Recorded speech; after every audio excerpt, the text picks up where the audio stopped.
Opportunity podcast show. We are so excited to have you today. Let me tell you a little bit about who I am, what I do. I'm a leadership coach and trusted advisor. I get to work with amazing people all over the world, and I get to learn from them. And we get to learn from one another, honestly, as we move into more clarity, more confidence, and more courage. We're going to be spending time talking with people who are facing challenges that are probably very similar to what all of us face. I believe we're all going to start recognizing ourselves in these people who are sharing. So I'm eager to have you join our conversation. And my hope is that you'll have something that you take away from this that will give you more clarity, more confidence, and more courage to go live the life that I know you are only made to live. So we have a guest today. His name is Joe, and I'm very excited for you to meet him because he has spent a lot of years working on his clarity, his confidence, and his courage. And I've gotten a front row seat to it. So I'm really excited for you to hear a little bit of what this has looked like for him. And I'm quite sure you will resonate with pieces and parts of his story. So let's jump in. Hey, Joe, I'm so excited to have you on our show today. How you doing? Oh, I'm doing great. So excited to be here. Thanks, Heather. Oh, you're so welcome. For you listeners out there, you're in for a treat today. Joe and I have known each other for, good grief, Joe, how long? Years now? Yeah, I think we were calculating it back. We've known each other for probably 10 years or more. But we've been working together through coaching for 6 years. So. Oh, what a blast. It just for fun, tell our audience where you are calling from. Oh, I'm calling from Saudi Arabia. Yeah, we've actually been over here for 6 years. So you made the transition with me, Heather, virtually. Yeah, we've been here, been really happy. Yeah. Tell us a little bit of what you do over there. So my wife and I are both international teachers, and we teach at an American school for a big oil company called Aramco. And it's a wonderful place to work, great work environment.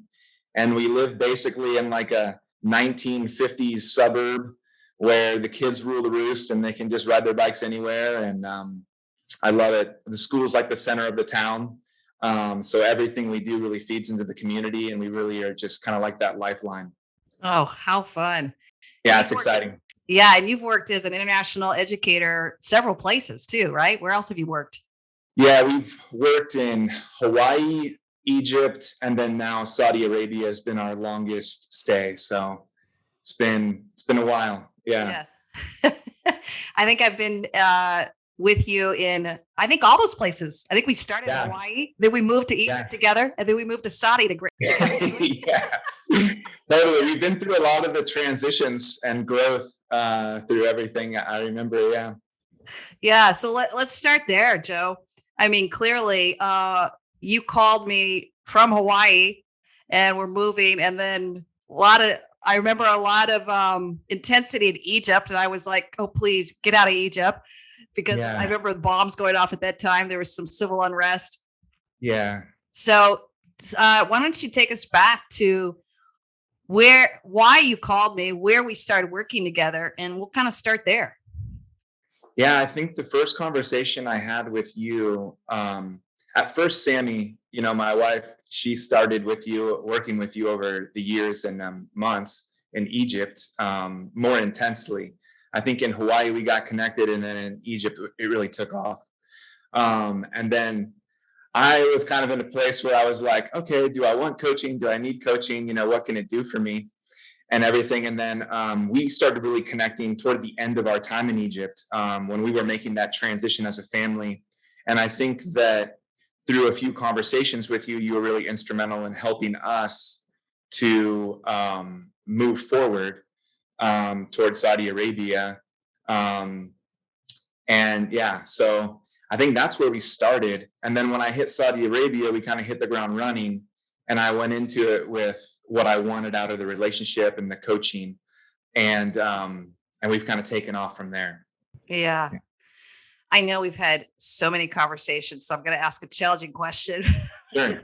If you could narrow it down to maybe kind of one, maybe problem area. And again, we're trying to give our listeners just a sneak peek into some of our conversations. And I appreciate you being so vulnerable and open and transparent. And I knew you would be such a great guest to have on our show.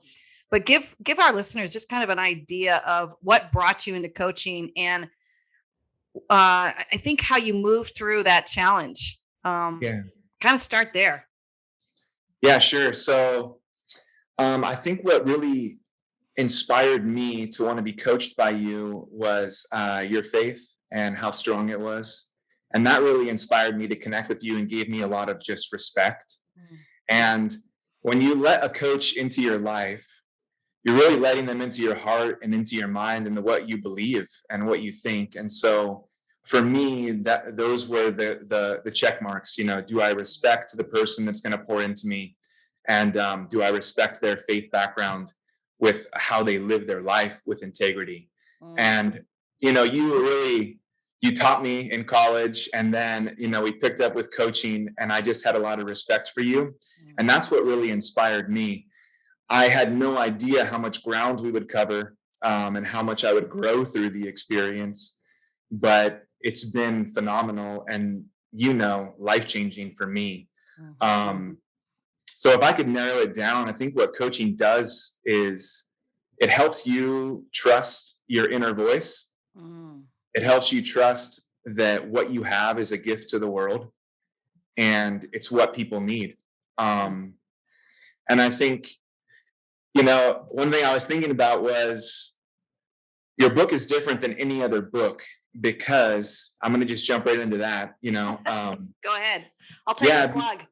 sure. Your book is different than any other book because what I've learned from coaching is that it's a process. Mm-hmm. And so a coach doesn't do a quick fix. That's not what it's about. It's about a process and a journey of growing and changing the beliefs that go on inside your brain that some people never even hear or know about. Mm-hmm. And, your book really, I know it's narrowed down to a book, but it's a lot more than that that's going on. You can read through 16 pages, but really that's to me, that was months of work in my own personal life of what I had to kind of go and change and grow through. And that's the difference between your book and every other book that I've read, because I've always been about personal growth. Mm-hmm. And there's a lot of personal growth books out there, and they try to give you like a formula for how to do it. But your book is more about, the process of what it takes to get to that life of thriving. And I think that's what I appreciate about it. And then I've had the coaching, so I know, I know what it takes. And it's a very vulnerable process, but one that if you allow it, can really allow you to grow that inner voice inside yourself and begin to trust it. That is awesome. I got to circle back to this question, and I love doing that, right? Yeah. You said this powerful phrase, your gift to offer the world. What's your clarity, Joe, in your gift to offer the world?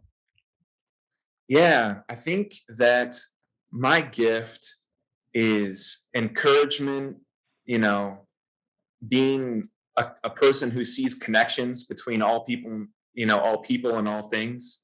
And then bringing peace. I've taken a bunch of personality assessments, and those are the things they tell me. It's like you're someone who believes in connectedness. You're someone who believes in peacemaking. You're someone who believes in encouragement.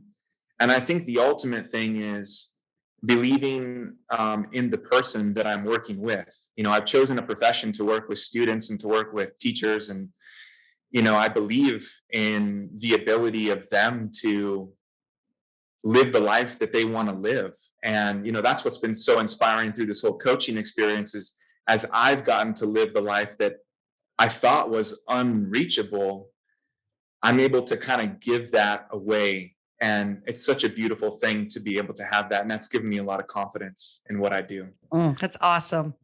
I have to add a fourth one. I heard encouragement, connectedness, peace, but I got to add a fourth one, and it's got to be joy. Because it's some of our darkest moments. We have found something to laugh at one point or another, or we've let ourselves laugh at ourselves or at one another, right? Oh yeah, for sure. Humor has gotten us through a lot. Yeah. We've worked together so much that your laugh is ingrained in my brain. Like sometimes I hear it without actually being on the call with you. You know what I mean? We've had a lot of good moments. Yeah, that's been something that's been beautiful. And that's again, something that's beautiful about your coaching. So, yeah, I think one of the things that we both appreciate about one another is you can't take yourself too seriously.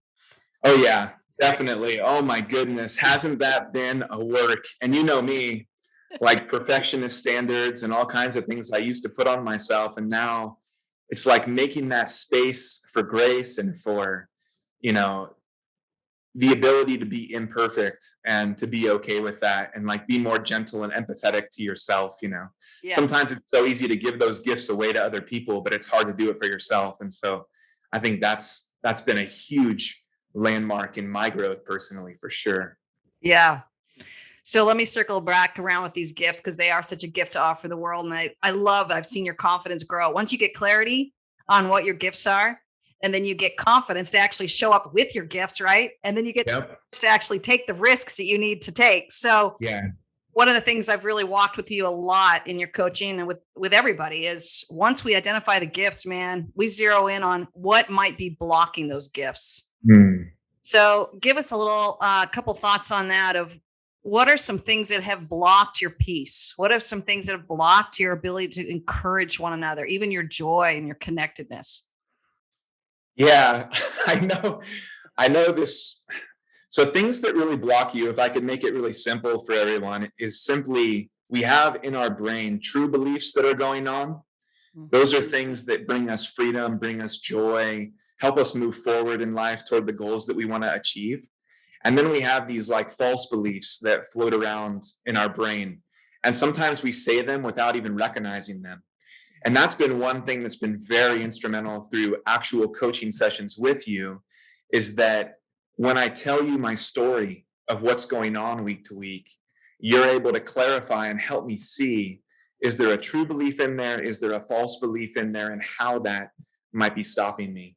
And so that's what I would narrow it down to. It's true beliefs and false beliefs for sure. That's what I've worked the most through.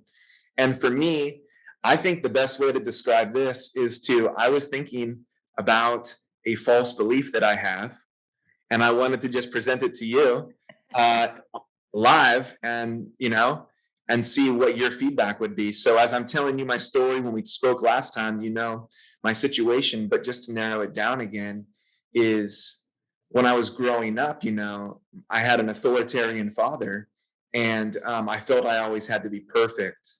And when I wasn't perfect, it wasn't good enough.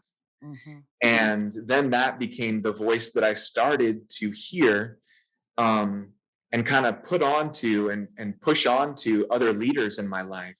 And now when I'm in a situation with a leader where I feel like I was imperfect, I feel like there's no space for me to be vulnerable enough to grow in the moment.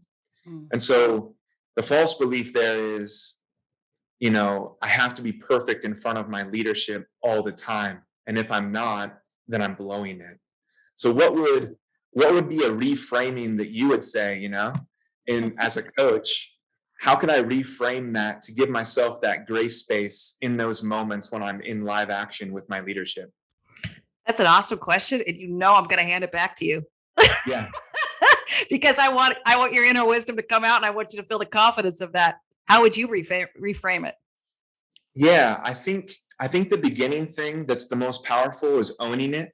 Mhm. Um, I think you have to own it. And then I think there needs to be some practice with putting words to what you're feeling and thinking. And as you can communicate that more clearly in the moment, I think that clarifies things for other people around you. And then being brave enough to admit the fault or mistake that you made, and then claiming and taking the power back and saying who you want to be. That's Excellent. that's what I would think. Awesome. And and I think all our listeners are going to get to hear us do our thing here. You say it, Yeah. I give you a nice little tiny handle here. And I would say the true belief would be something like, I get to learn from my mistakes and become better from it. Yeah.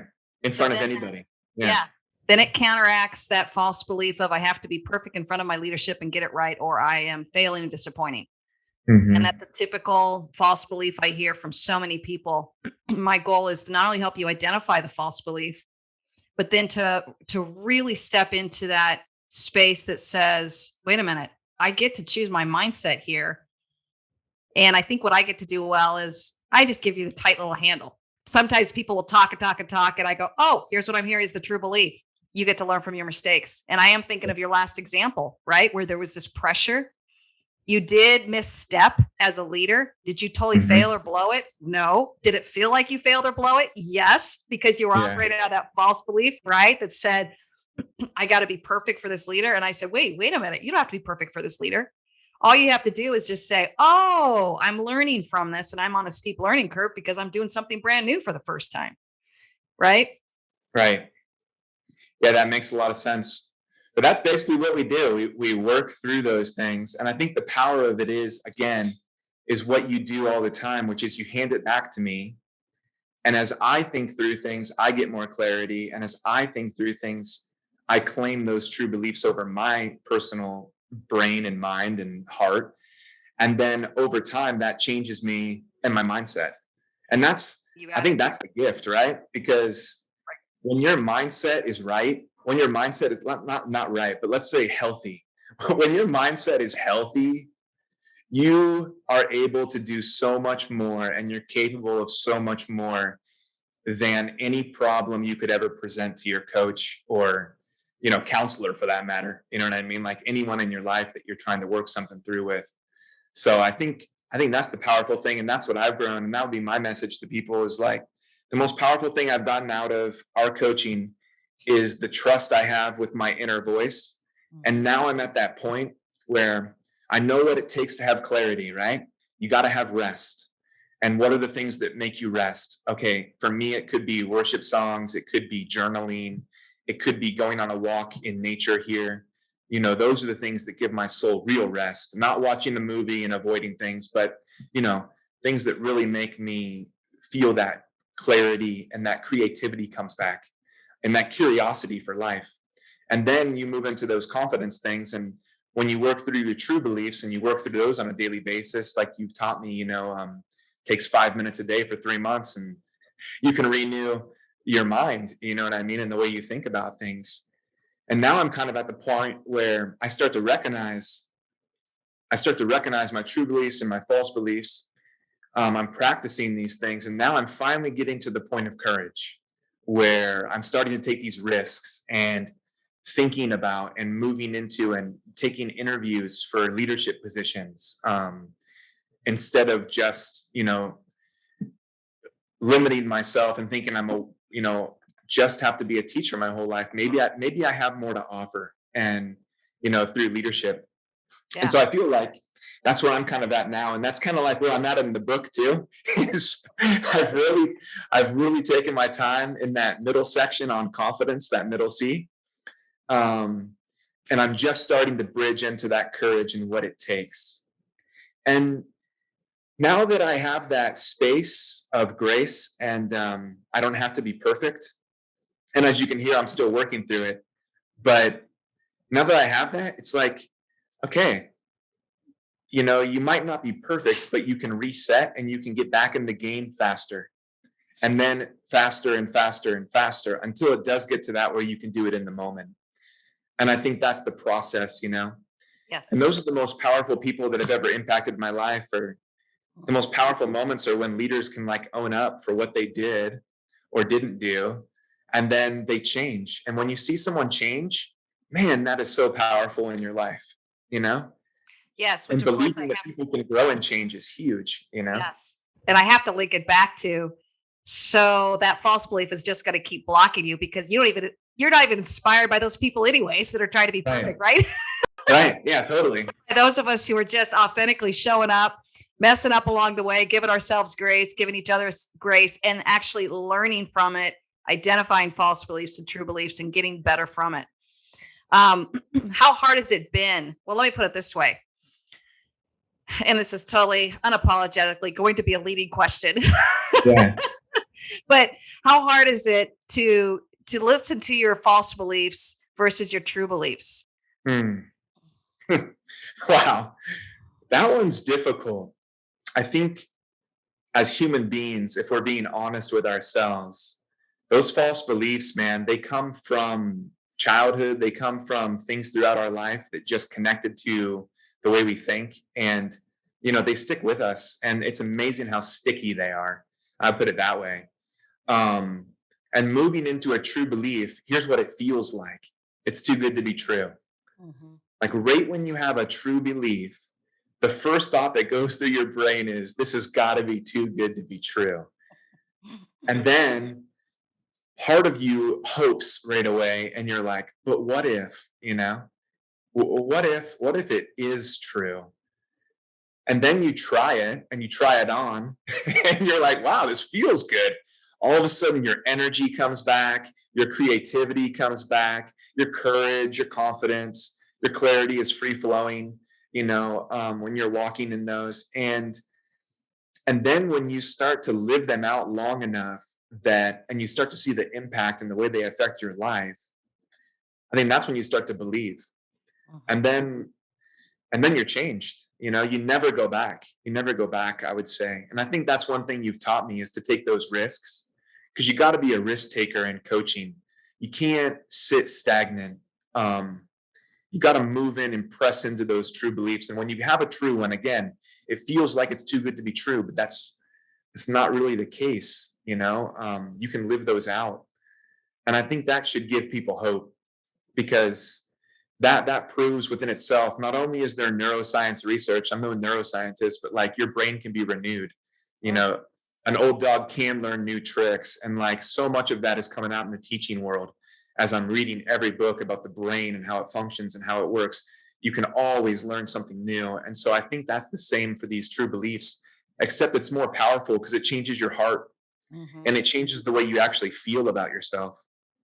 And the more you walk in them, the more people see you're free. It actually is very attractive. People find freedom very attractive in others. So Attractive and threatening. oh yeah, it can be threatening for sure. It's like, how does that person have the freedom to like own a mistake in the moment and then move on and forgive themselves so freely? It can be intimidating for people for sure. Yes. But I would take that any day of the week, because I know what it takes to be healthy and the hard work that it does to move from those false beliefs and the true beliefs. And anybody can have that. And when you do, it does things. It could save marriages. It could save friendships. It could save so much when we move into those true beliefs, and it could protect you too from people that, are not safe to be around. It does all of those things because it moves you forward toward the person that you want to be. Yeah. Yeah. So I have to just dig a little deeper. Sure. Where are you taking a risk right now? So where I'm taking a risk right now is I applied for an associate principal role. And so I'd be moving out of the classroom where I've grown very confident and learned how to just be a master of my craft. The thing I love is creating trust between myself and students, because I've never seen a person or a student work harder when they trust who you are, what you do, and that you care intentionally about who they are. When people feel known and they trust you, they work so hard. And that's what I've noticed with students. And then learning just takes off. Once that safety's there, it's like the learning just takes off. So now that I'm stretching myself and thinking about leadership, I'm thinking and imagining and dreaming up, what if I could do that for teachers? What if I could create that trust bond and really pour into them, and then help them feel like they belong, help them feel known, and help them be encouraged in what they're good at and where they excel, and that they have a gift to offer this world and that they're offering it, and how to walk in their clarity, confidence, and courage. That's what I'm dreaming up right now. And it's exciting. I just recently got an interview that I'm going to take. I don't know where it's going to go because I don't have an administration credential, but I'm willing to put the work in if I need to get that master's degree, and I think I'm just going to share that openly because, that's where I'm at. I put that in my resume, so they already know, you know what I mean? It's out there. It's out there, it's out there, but it's exciting. It's exciting, Heather, Yeah. Yeah. And the true belief you're reaching for that helps you take this risk. That I have a good heart, and I have a heart that I want to offer to this world through an act of service. And to me, that's leadership. Excellent. Leadership is definitely an act of service. And Mhm. I'm at the beginning stages of starting to trust my inner voice in my heart. And I'm starting to see that, what I think is actually needed and unique and helpful to help humans flourish. I'm not an expert in a lot of things, but I do believe I can help people grow to become better human beings and versions of themselves. I feel I can confidently do that. That's beautiful. So let's end it with this because I want to end with leaving our audience with something, okay? Sure. And we're gonna, you know me, I want to go to the positive. We could write books and books on anxiety and depression and fears, and you and I Hmm. have had many conversations about that, right? And the false Yeah. Oh beliefs. yeah.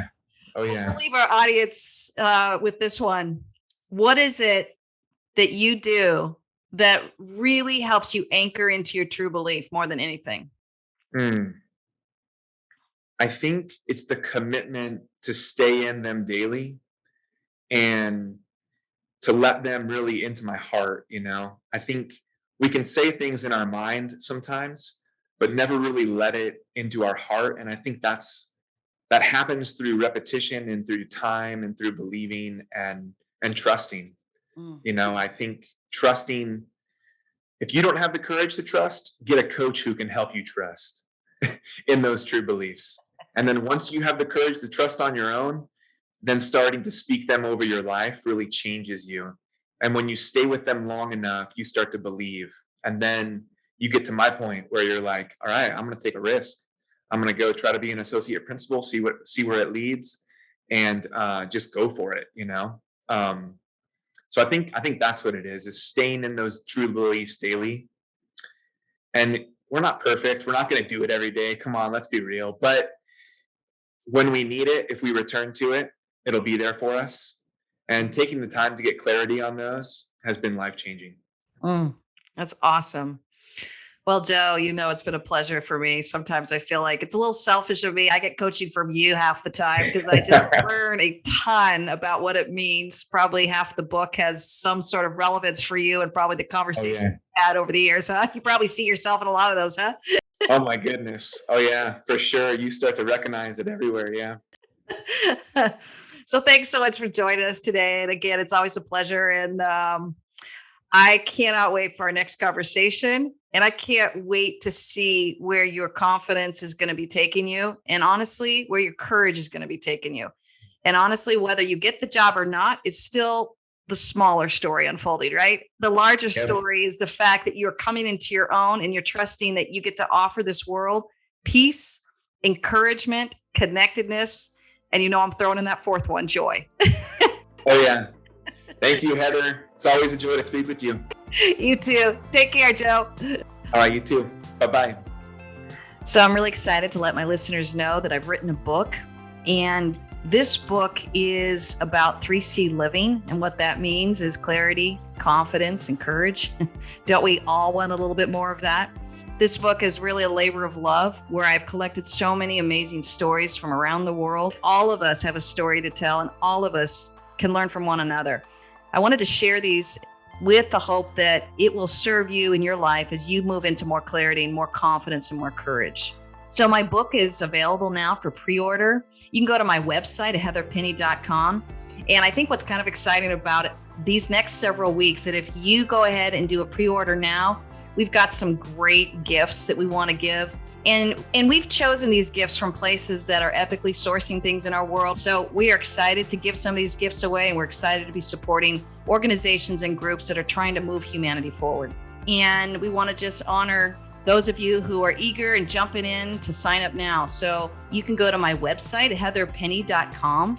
And on there, you can do the pre-sale. You can also sign up for our email list where I give lots of free coaching away and try and make sure that I don't flood your email boxes too much, but I give you something that is a good takeaway for the week.